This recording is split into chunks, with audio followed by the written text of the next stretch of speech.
all everybody, welcome to my channel Fitness Level സുമിയിലേക്ക് എല്ലാവർക്കും സ്വാഗതം. ഇന്ന് ഞാൻ നിങ്ങളുടെ മുമ്പിലേക്ക് കൊണ്ടുവരുന്ന ഒരു സബ്ജക്റ്റ് എന്ന് പറയുന്നത് സൂയിസൈഡുമായിട്ട് ബന്ധപ്പെട്ട ഒരു സബ്ജക്റ്റ് ആണ്. അപ്പോൾ ഞാൻ എന്തുകൊണ്ടിട്ടാണ് അത് പറയാൻ കാരണം എന്ന് വെച്ച് കഴിഞ്ഞിട്ടുണ്ടെങ്കിൽ ഞാൻ കഴിഞ്ഞ ദിവസം ന്യൂസിൽ ഞാൻ കണ്ടായിരുന്നു ഒരു കൊല്ലത്ത് നിന്ന് അമേരിക്കയിലെ കാലിഫോർണിയയിലേക്ക് കുടിയേറി പാർത്ത ഒരു കുടുംബം ആത്മഹത്യ ചെയ്തൊരു സംഭവം. അതിൽ ഗൃഹനാഥൻ ആനന്ദ് സുജിത് ഹെൻറി എന്ന് പറയുന്ന ഒരു വ്യക്തി 9mm കൈത്തോക്ക്, ലൈസൻസ് ഉള്ള തോക്കാണെന്നാണ് പറയപ്പെടുന്നത്. പുള്ളിയുടെ ഭാര്യയെ വെടിവെച്ച് കൊന്നു, മക്കളെയും കൊന്നു, സ്വയം വെടിവെച്ച് ആത്മഹത്യ ചെയ്തു എന്നുള്ളൊരു ന്യൂസ്. ശരിക്കും ഞാനത് കണ്ടു കഴിഞ്ഞപ്പോൾ എനിക്ക് തോന്നിയൊരു കാര്യം എന്ന് വെച്ച് കഴിഞ്ഞാൽ, ആ ഒരു കുടുംബ ഫോട്ടോ ആ ഒരു ന്യൂസിൽ കാണിച്ചപ്പോൾ ശരിക്കും ഞാൻ അത്ഭുതപ്പെട്ടു. ശരിക്കും മരിച്ചതായിട്ടൊന്നും തോന്നിയില്ല, ഇപ്പോഴും ജീവിച്ചിരിക്കുന്നത് പോലെ. എന്തുകൊണ്ടിട്ടാണ് അവരിങ്ങനെ ചെയ്തതെന്ന് ഞാൻ ആലോചിക്കായിരുന്നു. കാരണം പുറമേ നിന്ന് നോക്കുന്ന ഒരാൾക്ക് കൊതിക്കുന്ന ഒരു ജീവിതമാണ് അവർക്കുള്ളത്. സൗന്ദര്യത്തിന് സൗന്ദര്യം, വിദ്യാഭ്യാസത്തിന് വിദ്യാഭ്യാസം. $20 lakhs മേലെ വിലയുള്ളൊരു വീട്ടിലാണ് അവർ താമസിച്ചുകൊണ്ടിരിക്കുന്നത്. അപ്പോൾ പണത്തിന് പണം. പിന്നെ ഇവർ എന്തുകൊണ്ടിട്ടാണ് ഇങ്ങനെ ആത്മഹത്യ ചെയ്തത്? ശരിക്കും പറഞ്ഞാൽ ആ ഒരു ആനന്ദ് എന്ന് പറയുന്ന ഒരു വ്യക്തിയാണ് ഇതിനൊക്കെ കാരണക്കാരൻ. അപ്പോൾ കുട്ടികളെങ്ങനെ മരിച്ചു എന്നുള്ളതിന് ആദ്യം ഒരു സ്ഥിരീകരണം ഒന്നും ന്യൂസിൽ പറഞ്ഞിരുന്നില്ല. പിന്നെ അവരെ വിഷം കൊടുത്ത് കൊന്നാണെന്നും പറയപ്പെടുന്നുണ്ട്. അപ്പോൾ ഈ ഒരു ന്യൂസ് കണ്ടപ്പോൾ എനിക്ക് വളരെയേറെ വിഷമം തോന്നി. ഇപ്പോൾ ഒത്തിരി സൂയിസൈഡ് ന്യൂസ് കാണുന്നതാണെങ്കിൽ പോലും ഇത് ഞാൻ എടുത്തു പറയാൻ കാരണം ഇത് ഞാൻ ലേറ്റസ്റ്റ് ആയിട്ട് കണ്ടൊരു ന്യൂസാണ്. പിന്നെ ഈ ആത്മഹത്യ ചെയ്യുന്ന ആൾക്കാർ ഞാൻ എപ്പോഴും ചിന്തിക്കാറുണ്ട്, അവർ ആത്മഹത്യ ചെയ്യുന്നതിന് തെറ്റാണ്. ഇനിയിപ്പോൾ അവർ ചെയ്താൽ പോരെ, എന്തിനീ കുടുംബാംഗങ്ങളെ കൂടി കൊല്ലുന്നു എന്ന് ഞാൻ എപ്പോഴും ചിന്തിക്കാറുണ്ട്. കുടുംബാംഗങ്ങൾക്ക് ജീവിക്കണം എന്നുണ്ടെങ്കിൽ അവർ ജീവിച്ചോട്ടെ. ഇനിയിപ്പോൾ ആ പിഞ്ചു കുഞ്ഞുങ്ങൾ, ആ കുഞ്ഞുങ്ങൾ അവർ പുറം ലോകം ഒന്ന് ശരിക്കും കണ്ടു തുടങ്ങുന്ന സമയത്ത് തന്നെയാണ് ഇങ്ങനൊരു ദുരന്തം ആ കുട്ടികൾക്ക് ഉണ്ടാവുന്നത്. അവർക്ക് ഇനിയും ജീവിതം ബാക്കിയുണ്ട്. ഇവർക്ക് നോക്കാൻ ബുദ്ധിമുട്ടുണ്ടെങ്കിൽ ഏതെങ്കിലും ബന്ധുക്കളുടെ അടുത്തോ അനാഥാലയത്തിലോ ഒക്കെ കൊണ്ടുപോയി ആക്കാമല്ലോ. എന്തിനീ കുഞ്ഞുങ്ങളെ കൂടി കൊന്ന് ഇങ്ങനെ ഒരു ദുഷ്ടത്തരം ഈ ആത്മഹത്യ ചെയ്യുന്നവർ ശരിക്കും പൈശാചികമായിട്ടുള്ള ബന്ധനമാണ്. പിശാച് ആ കുടുംബത്തിൽ കടന്നുകൂടിയിട്ടാണ്. അതിൻ്റെ ഇടയിൽ ഈ ഗൃഹനാഥന് ഭയങ്കര സംശയമായിരുന്നു എന്നും, സംശയരോഗം, ഭാര്യയെ സംശയമായിരുന്നു എന്നും, ഭാര്യയ്ക്ക് വേറെ അവിഹിതമായിട്ടുള്ള ബന്ധങ്ങളുണ്ടെന്നൊക്കെ പറയപ്പെടുന്നുണ്ട്. അപ്പോൾ അത് എത്രത്തോളം സത്യമാണെന്നൊന്നും നമുക്കറിയില്ല. ഇപ്പോൾ സംശയരോഗമുള്ളൊരു ഭർത്താവാണെങ്കിൽ ഞാൻ പറയുന്നത്, രോഗം എപ്പോഴും നമ്മൾ ചികിത്സിച്ച് മാറ്റേണ്ട ഒരു കാര്യമാണ്. കൃത്യമായി നമുക്കൊരു തെളിവുകളോ നമ്മുടെ കണ്ണുകൊണ്ടൊന്നും കാണുകയോ ഒന്നും ചെയ്യാണ്ട് വല്ലതൊക്കെ സംശയിച്ചിട്ട് കാര്യമില്ല. തന്നെക്കാളും കുറച്ചും കൂടിയൊക്കെ നല്ല ഒരു പദവി കൊണ്ടോ സൗന്ദര്യം കൊണ്ടോ പണം കൊണ്ടോ ഒക്കെ ഉയർന്ന ഒരു ഭാര്യയാവും പിന്നെ വേറെ പോകുമോ? അത് അവനവൻ്റെ മനസ്സിലെ കോംപ്ലക്സും സംശയമാണ്. അപ്പോൾ കൃത്യമായൊരു ധാരണയില്ലാണ്ട് വെറുതെ സംശയിച്ച് അവനവൻ്റെ ജീവിതം കൂടി പോണം തോന്നുന്നുണ്ട്. ശരിക്കും ഇനിയിപ്പോൾ ഭാര്യയ്ക്ക് അങ്ങനെ ഒരു അവിഹിതം ഉണ്ടെങ്കിൽ തന്നെ ഞാൻ പറയുന്നത്, ഒരു ഭാര്യയും ഭർത്താവും ദാമ്പത്യ ജീവിതത്തിൽ കണ്ടിന്യൂസ് ആയിട്ട് പോകുമ്പോൾ ചിലപ്പോൾ എന്തെങ്കിലും തരത്തിലൊക്കെ അവർക്ക് തെറ്റുകൾ പറ്റിയെന്ന് വരാം. പറ്റാതിരിക്കാൻ നോക്കുക, പറ്റിയെന്ന് വരാം. പക്ഷെ അത് അങ്ങോട്ടും ഇങ്ങോട്ടൊക്കെ കുട്ടികൾക്ക് വേണ്ടിയിട്ട് എങ്കിലും ക്ഷമിക്കണമെന്നുള്ളതാണ്. കണ്ടിന്യൂസ് ആയിട്ട് ആ തെറ്റ് കണ്ടിന്യൂസ് ആയിട്ട് പോകുന്നത് ശരിയല്ല. അല്ലാണ്ട് എന്തെങ്കിലുമൊക്കെ തെറ്റുകുറ്റങ്ങളൊക്കെ പറ്റിയാൽ അത് കുട്ടികൾക്ക് വേണ്ടിയിട്ടെങ്കിലും ക്ഷമിച്ചത് അവർ ആ ജീവിതത്തിലേക്ക് മടങ്ങി വരണമെന്നാണ് എൻ്റെ പേഴ്സണലി അഭിപ്രായം. എന്നിട്ടും പറ്റുന്നില്ലെങ്കിൽ ഡിവോഴ്സ് ചെയ്തേക്കുക. അല്ലെങ്കിൽ നിങ്ങൾക്ക് പറ്റുന്നില്ലെങ്കിൽ ഡിവോഴ്സ് ചെയ്തേക്കുക. എന്തിനാണ് ഒരു കുടുംബം തകർക്കുന്നത്? എന്തിനാണ്? ശരിക്കും വളരെ വിഷമത്തോട് കൂടിയിട്ടാണ് ഞാൻ ആ ഒരു ന്യൂസ് കണ്ടത്. അതിൽ ആനന്ദ് യൂസ് ചെയ്തിരിക്കുന്ന തോക്ക് 9mm കൈത്തോക്കാണ്, ലൈസൻസ് ഉള്ള തോക്കാണെന്ന് പറയപ്പെടുന്നുണ്ട്. പിന്നെ അതേപോലെ ഇവർ 2016 ഒരു വിവാഹമോചനത്തിന് വേണ്ടിയിട്ട് ആനന്ദ് കോടതി സമീപിച്ചിരുന്നതാണ്. അപ്പോൾ എനിക്ക് തോന്നുന്ന ഇഷ്യൂസ് അപ്പം തന്നെ ഉണ്ടായേക്കാണ്. പക്ഷെ അത് പിന്നെ ആ ഒരു നടപടികളിൽ നിന്ന് പിന്മാറുകയാണ് ഉണ്ടായത്. എനിക്ക് തോന്നുന്നു ആ സമയത്ത് തന്നെ ഇവർക്ക് തീരെ പറ്റില്ലെങ്കിൽ ഡിവോഴ്സ് ചെയ്യാമായിരുന്നു. അങ്ങനെ ഇങ്ങനൊരു ദുരന്തം ഒഴിവാക്കാമായിരുന്നു എന്ന് എനിക്ക് തോന്നുന്നത്. തീരെ പറ്റുന്നില്ലെങ്കിൽ ആ ടൈമിൽ തന്നെ ഡിവോഴ്സ് ചെയ്യാമായിരുന്നു. അപ്പോൾ അങ്ങനെ അതിൽ നിന്ന് പിന്മാറി. പിന്നെ അതിന് ശേഷമാണ് ഇങ്ങനൊരു ദുരന്തം. എന്നിട്ടും ഒരുമിച്ച് ജീവിച്ചിട്ട് പറ്റാഞ്ഞിട്ടാണല്ലോ ഇങ്ങനൊരു തീരുമാനം ആ പുള്ളി എടുക്കേണ്ടി വന്നത്. പക്ഷെ അത് തീരുമാനം വളരെ തെറ്റായിപ്പോയി.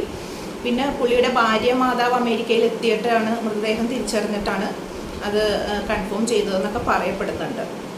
എനിക്ക് നിങ്ങളോട് പറയാനുള്ളത്, നിങ്ങൾ ഇപ്പോൾ ഈ കാണുന്ന ആരെങ്കിലും സൂയിസൈഡ് ടെൻഡൻസി ഉള്ളവരോ അങ്ങനെയൊക്കെ ഉള്ളവരാണെങ്കിൽ എനിക്ക് നിങ്ങളോട് പറയാനുള്ളതെന്ന് വെച്ച് കഴിഞ്ഞാൽ, സത്യസന്ധമായിട്ട് പറഞ്ഞ് എനിക്ക് സൂയിസൈഡ് ടെൻഡൻസി ഉണ്ടായിട്ടുള്ള ഒരാളാണ്.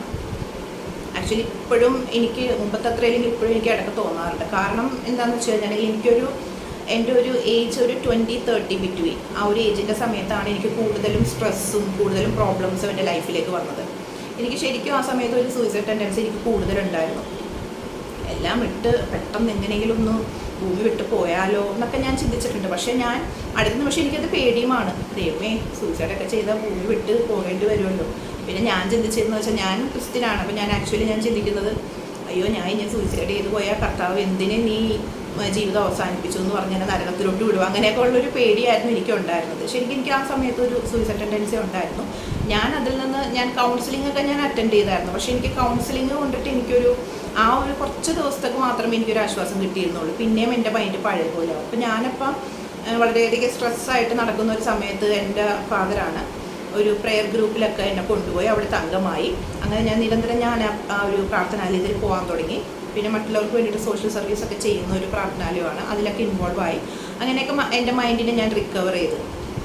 അപ്പോൾ ഇപ്പോൾ മുമ്പത്തെ അത്രയില്ല, എന്നാൽ ഇപ്പോഴും എനിക്ക് സ്ട്രെസ്സ് വരും. പെട്ടെന്ന് ഞാൻ സൂയിസൈഡിനെ കുറിച്ച് ചിന്തിക്കുമ്പോൾ അടുത്ത നിമിഷം ഞാൻ ജീസസ് ക്രൈസ്റ്റിനെയാണ് ഓർക്കുന്നത്. എന്ന് വെച്ചാൽ ആ ഒരു ലോകത്തിൻ്റെ വെളിച്ചം അല്ലെങ്കിൽ ലോകരക്ഷകൻ എന്നൊക്കെ പറഞ്ഞ ആ ഒരു ശക്തിയെ തന്നെ ഞാൻ പിടിച്ചു.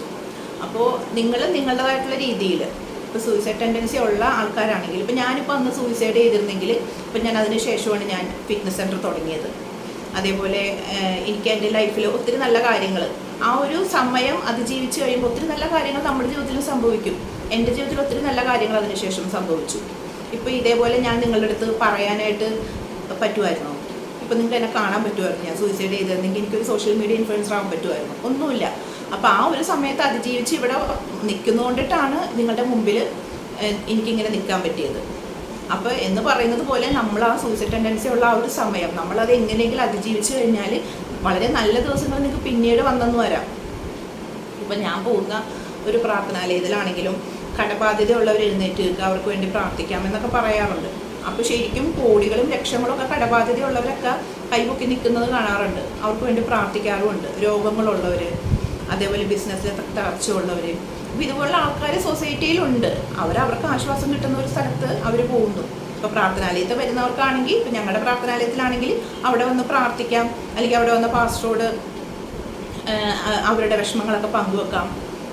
പിന്നെ ദൈവത്തിൻ്റെ ആ ഒരു അനുഗ്രഹവും പിന്നെ ആ ഒരു കേൾക്കുന്ന ആൾക്കാർ ഏതെങ്കിലും തരത്തിൽ അവരെ ഹെൽപ്പ് ചെയ്യും. അങ്ങനെ ആ ഒരു സമയം അതിജീവിച്ച് കഴിയുമ്പോൾ അവർക്ക് അതിൽ നിന്നൊരു ആ ഒരു പ്രശ്നത്തിൽ നിന്ന് മോചനവും കിട്ടും. ആ ഒരു സൂയിസൈഡ് ടെൻഡൻസിയിൽ നിന്ന് മാറുകയും ചെയ്യും. അങ്ങനെ എത്ര പേര്. അപ്പം നിങ്ങൾക്ക് എന്താണ് കംഫർട്ടബിൾ, നിങ്ങൾ ആ ഒരു സൂയിസൈഡ് ചെയ്യുന്ന ആ ഒരു മൊമെൻറ്റിനെ ആ ഒരു ദിവസങ്ങളിൽ നിങ്ങൾ എങ്ങനെയെങ്കിലും അതിജീവിക്കുക. ഒന്നില്ലെങ്കിൽ നിങ്ങൾക്ക് ഏറ്റവും അടുത്ത് ഇപ്പോൾ പാരൻസിനോട്, കുട്ടികൾക്കാണെങ്കിൽ ഇപ്പോൾ പാരൻസിനോട് പറയാൻ ബുദ്ധിമുട്ടുണ്ടെങ്കിലോ, അല്ലെങ്കിൽ നിങ്ങൾക്ക് കംഫർട്ടബിളായ ഏതെങ്കിലും ബന്ധുക്കളോട് നിങ്ങളുടെ പ്രശ്നങ്ങൾ ഷെയർ ചെയ്യുക. അല്ലെങ്കിൽ കൗൺസിലിങ്ങിനോ അല്ലെങ്കിൽ സൈക്യാട്രിസ്റ്റിനോ സൈക്കോളജിസ്റ്റിനോ ഒക്കെ പോയി കാണാം. ഇനിയിപ്പോൾ അയ്യോ ഇനി സൈക്യാട്രിസ്റ്റിനെയൊക്കെ പോയി കണ്ടു കഴിഞ്ഞിട്ടുണ്ടെങ്കിൽ ആൾക്കാർ എനിക്ക് ഇനി വട്ടാണെന്ന് പറയുമോ, ആരെങ്കിലും കണ്ടു അങ്ങനത്തെ പ്രോബ്ലംസ് ഒന്നും വേണ്ട. കാരണം അതൊക്കെ പണ്ടൊക്കെ അങ്ങനെ ചിന്തിച്ചിരുന്നു. ഇപ്പോൾ ദീപിക പതുക്കോൺ തന്നെ എനിക്ക് ഡിപ്രഷൻ ഉണ്ടായിരുന്നു, ഞാൻ മെഡിസിൻസ് എടുക്കുന്നുണ്ടെന്ന് പറഞ്ഞിട്ട് മുമ്പോട്ട് വന്നിരുന്നു. അതാ കുട്ടി അങ്ങനെ വന്ന് പറഞ്ഞത്. മറ്റുള്ളവരും നിങ്ങൾ ഇത് എന്തെങ്കിലും പ്രോബ്ലംസ് ഉണ്ടെങ്കിൽ മനസ്സിൽ വെക്കരുത്, അത് തുറന്ന് പറയണം. ചികിത്സ നേടേണ്ടത് ചികിത്സ നേടണം എന്ന് മറ്റുള്ളവർക്ക് പറഞ്ഞു കൊടുക്കാനും കൂടി വേണ്ടിയിട്ടാണ്, ഒരു മാതൃകയ്ക്കും കൂടി വേണ്ടിയിട്ടാണ് ദീപിക പതുക്കോൺ അത് വന്ന് ഫ്രണ്ടിൽ വന്ന് പറഞ്ഞത്. അപ്പം എന്ന് പറയുന്നത് പോലെ നിങ്ങളൊരു സൈക്കാട്രിസ്റ്റിനെ കാണുവാണെങ്കിൽ നിങ്ങൾ എല്ലാവരോടൊന്നും പറയണമെന്നില്ല. നിങ്ങൾ ആ സൈക്കാട്രിസ്റ്റിനെ മാത്രം അറിഞ്ഞാൽ മതി. അല്ലെങ്കിൽ അത് നിങ്ങളുടെ ഫാമിലിയിൽപ്പെട്ട അത്യാവശ്യമുള്ള 1-2 പേരോട് മാത്രം പറഞ്ഞാൽ മതി. അവരോട് പോയിട്ട് ആ ഒരു ടെൻഡൻസിയെക്കുറിച്ച് പറയുക. അപ്പോൾ അവരതിനുള്ള സൊല്യൂഷൻസും കുറേ പറഞ്ഞു തരും. ഇനി ഒരു പ്രാർത്ഥനാലയമായിട്ട് നിങ്ങൾക്ക് ബന്ധപ്പെട്ട് പോകുന്നുണ്ടെങ്കിലോ അല്ലെങ്കിൽ അങ്ങനെ നിങ്ങൾക്ക് പോവാം. അപ്പോൾ ഏത് തരത്തിലാണോ നിങ്ങൾ ആ ഒരു സ്ട്രെസ്സ് നിങ്ങൾക്ക് മനസ്സിന് റിലീഫ് കിട്ടുന്നത് ആ തരത്തിൽ പോയിട്ട് പിന്നെ നിങ്ങളുടെ പ്രശ്നങ്ങൾ, എല്ലാ പ്രശ്നത്തിനും പരിഹാരമുണ്ട് ഈ ഭൂമിയിൽ, അതിലൊരു സംശയവുമില്ല. പക്ഷേ ആ പ്രശ്ന പരിഹാരത്തിലേക്ക് നമ്മൾ എത്താനായിട്ട് നമുക്കൊരു ഭാഗ്യം വേണം. അത് ചിലപ്പോൾ നേരത്തെ എത്തും, ചിലപ്പോൾ താമസിച്ചെത്തും, അത്രയേ ഉള്ളൂ. ആ പ്രശ്നത്തിന് പരിഹാരങ്ങളിലേക്ക് നമുക്ക് എത്താൻ കഴിയണം എന്നുള്ളതേ ഉള്ളൂ. എല്ലാ പ്രശ്നത്തിനും പരിഹാരമുണ്ട്, തീർച്ചയായിട്ടും ഉണ്ട്. അപ്പോൾ ആ ഒരു പ്രശ്ന പരിഹാരം കിട്ടുന്നത് വരെ നിങ്ങൾ വെയിറ്റ് ചെയ്യുക. അതുവരെ നിങ്ങളുടെ മൈൻഡിനെ നിങ്ങൾ ഏതെങ്കിലും തരത്തിൽ കൺട്രോൾ ചെയ്തിട്ട് നിങ്ങൾ ആ ഒരു പ്രശ്നത്തിൽ നിന്ന് മോചനം നേടിക്കഴിഞ്ഞാൽ നിങ്ങൾക്ക് നല്ല ദിവസങ്ങളുണ്ടാവും.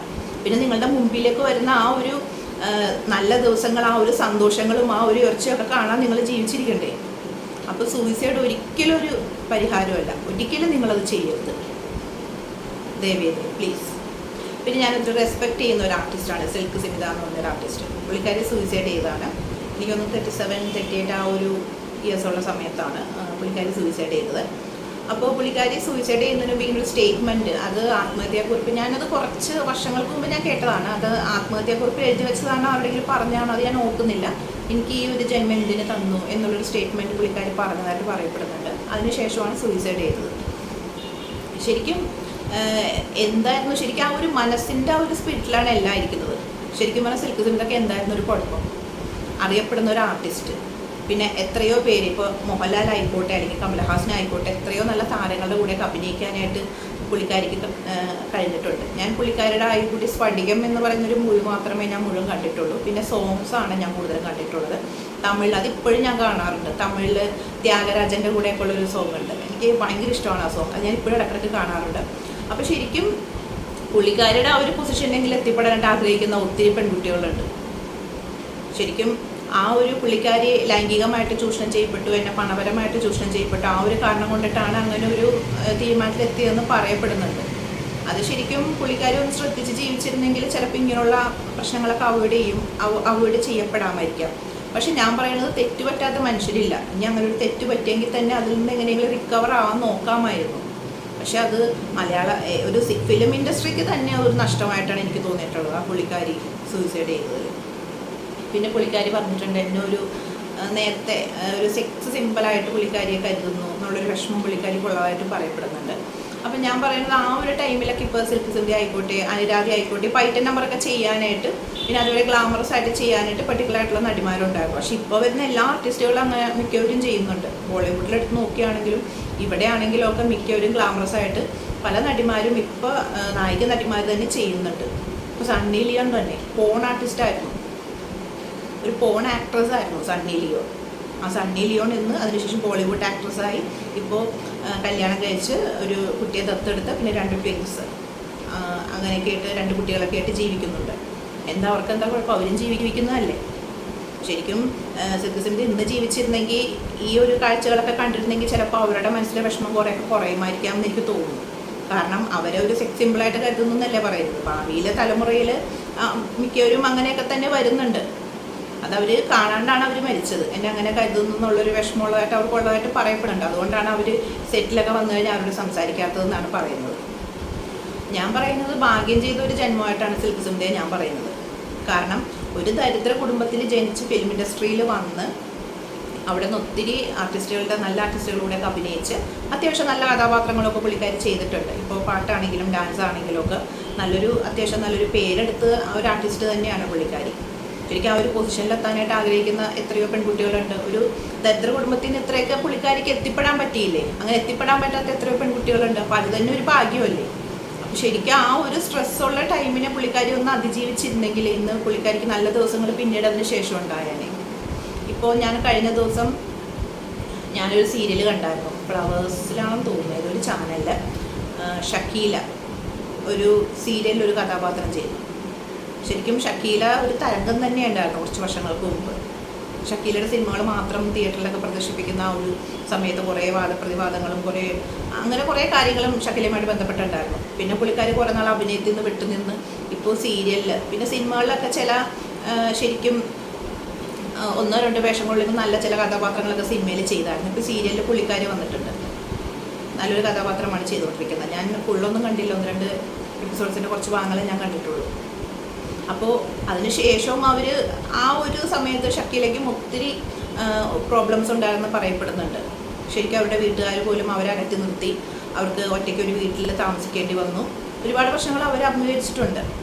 എന്നിട്ടും അതിനെയൊക്കെ അവർ തരണം ചെയ്ത് അവർ വർഷങ്ങളെടുത്ത് അത് റിക്കവറായി ഇപ്പോൾ അവർ സീരിയലിലൊക്കെ അഭിനയിക്കുന്നു. അപ്പോൾ അവരുടെ കൂട്ടത്തിൽ ഇപ്പോൾ ഒരുപാട് 1-2 പേരൊക്കെ ദത്തെടുത്ത് വീട്ടിൽ താമസിക്കുന്നതൊക്കെയാണ് പറയപ്പെടുന്നത്. എന്തായാലും ഒരു കൂട്ടായല്ലോ. നേരത്തെ അവരൊറ്റക്കല്ലേ താമസിച്ചിരുന്നു വെച്ചത്.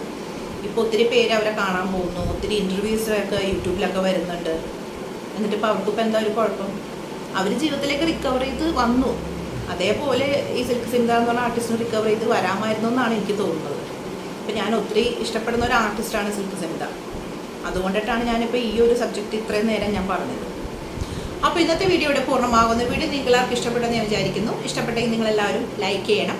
പിന്നെ ഞാൻ ഇതിന് മുമ്പത്തെ വീഡിയോയിൽ പറഞ്ഞതുപോലെ ഞാൻ എന്തെങ്കിലും വിഷയത്തെക്കുറിച്ച് സംസാരിക്കാൻ ആഗ്രഹിക്കുന്നുണ്ടെങ്കിൽ നിങ്ങൾക്ക് യൂട്യൂബ് വീഡിയോയുടെ താഴെ കമൻറ്റ് ചെയ്യാം, അല്ലെങ്കിൽ എൻ്റെ ഇൻസ്റ്റയിൽ നിങ്ങൾക്ക് ഫോളോ ചെയ്തിട്ട് നിങ്ങൾക്ക് മെസ്സേജ് ചെയ്യാം. സുമി CVO അതാണ് എൻ്റെ ഇൻസ്റ്റ ID. അപ്പോൾ സൂയിസൈഡ് ഒന്നിനൊരു പരിഹാരമല്ല. സൂയിസൈഡ് നിങ്ങൾ ആരെങ്കിലും ചെയ്യാനായിട്ട് ടെൻഡൻസി ഉള്ളവരുണ്ടെങ്കിലോ ചെയ്യാനായിട്ട് ഇരിക്കുകയാണെങ്കിലോ ഒക്കെ നിങ്ങൾ ഒരിക്കലും ചെയ്യരുത്. അങ്ങനെയൊക്കെ മനസ്സിൽ വരുമ്പോൾ നിങ്ങളെപ്പോഴും നിങ്ങളെ സ്നേഹിക്കുന്നവരെ കുറിച്ച് ഓർക്കുക. നിങ്ങളുടെ ബന്ധുക്കൾ, നിങ്ങളുടെ പാരൻസ്, നിങ്ങളുടെ സഹോദരങ്ങൾ, നിങ്ങളുടെ ഫ്രണ്ട്സ്, നിങ്ങളെ സ്നേഹിക്കുന്ന ആരും ആയിക്കോട്ടെ, അല്ലെങ്കിൽ നിങ്ങളെ സ്നേഹിക്കുന്ന ആരും ആയിക്കോട്ടെ, അവരെക്കുറിച്ചൊക്കെ ഒന്ന് ആലോചിക്കുക. പറ്റുമെങ്കിൽ എൻ്റെ വീഡിയോ ജസ്റ്റ് എന്നെക്കുറിച്ച് ആലോചിച്ച് ആ വീഡിയോ ഒന്ന്, ഞാനിപ്പോൾ ഈ ചെയ്ത വീഡിയോ ഒന്ന് എടുത്ത് വെച്ച് കാണുക. അതിലുപരി നിങ്ങൾ ദൈവത്തെ ഓർക്കുക. ആ ഒരു സിറ്റുവേഷനെ നിങ്ങൾ കവർ ചെയ്യുക, ആ ഒരു അതിജീവിക്കുക. ആ ഒരു സിറ്റുവേഷനെ, പ്രശ്നത്തിന് പരിഹാരം സാവധാനം വന്നോളൂ. അപ്പോൾ ബി സ്ട്രോങ് ആയിരിക്കുക, ജീവിതത്തിൽ അച്ചീവ്മെൻറ്റ്സ് കൈവരിക്കുക, ഏറ്റവും നല്ല ആളുകളായിട്ട് ജീവിക്കുക. ഓക്കെ, അപ്പോൾ മറ്റൊരു വീഡിയോ ആയിട്ട് നമുക്ക് വീണ്ടും കാണാം. Tata, bye bye.